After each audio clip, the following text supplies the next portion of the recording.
This year for Valentine's Day, I wanted to find a way to make some rustic signs to put around my house. Ones that would fit well on my mantle and shelves, as well as some extras for friends.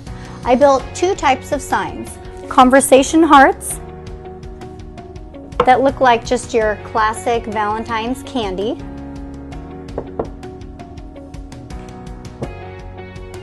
As well as a larger sign that are reversible.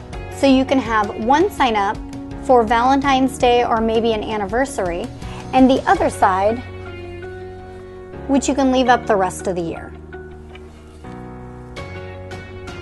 Then I made one last sign with what was left over. So, let me show you how to build fun Valentine decor using only a Cricut machine, some paint, and one 8-foot long 1x8 from your local hardware store. To make these signs, I need painting stencils. I've created several designs which you can find at my new blog, aroundthehouse1.wordpress.com. Check the description below for a link. My Valentine's gift to you, so you can head out into your shop and make a sign or two for your special somebody. When you visit the blog, follow the free Cricut Designs link, and you will see all the designs that I have posted for download. I'll be using the home design that is right here.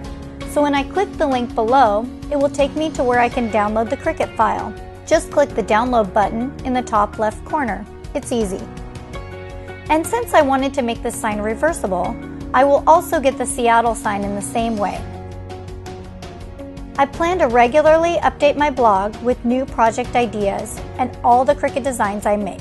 So if you like any, please download them. The link is in the video description.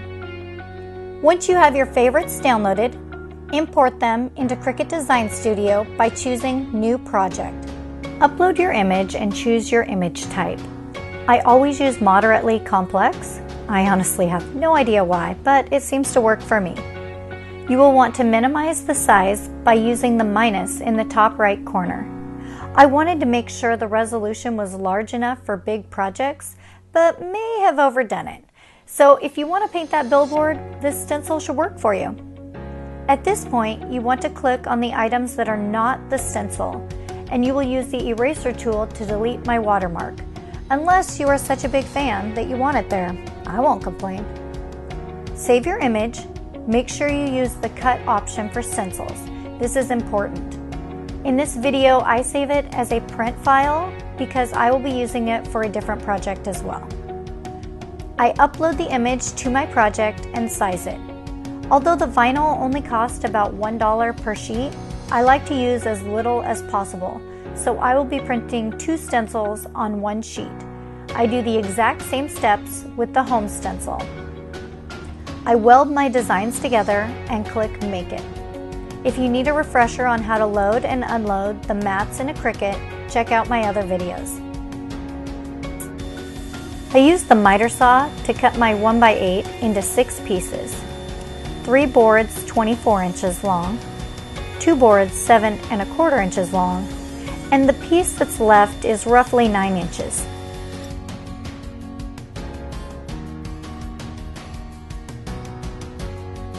I sanded and stained all the boards. I removed the portion from the stencil that I want to paint and apply the transfer paper. I put it on the sign and carefully rub the stencil to attach it to the wood. Next, I remove the transfer paper and paint a thin coat of chalk paint. When the paint is about 80% dry, I add a second coat if needed and remove the stencil. I use weeding tools and tweezers to remove the inner vinyl pieces.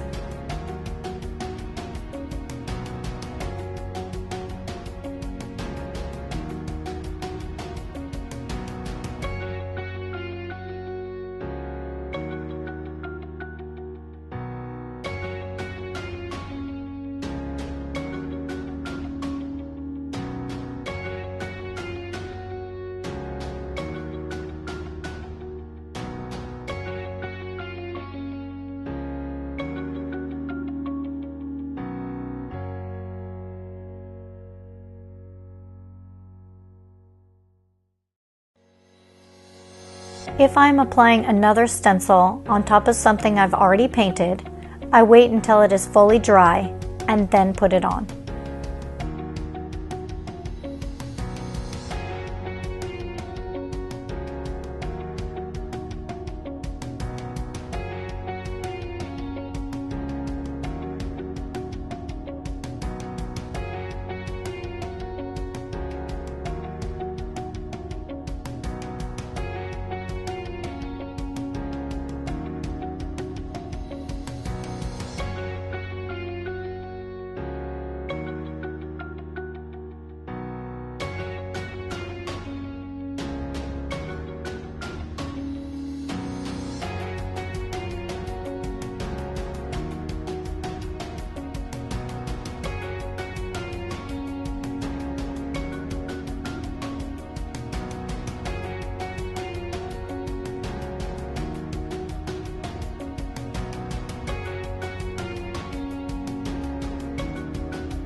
Thank you for watching, and please don't forget to subscribe so you don't miss any of my upcoming videos.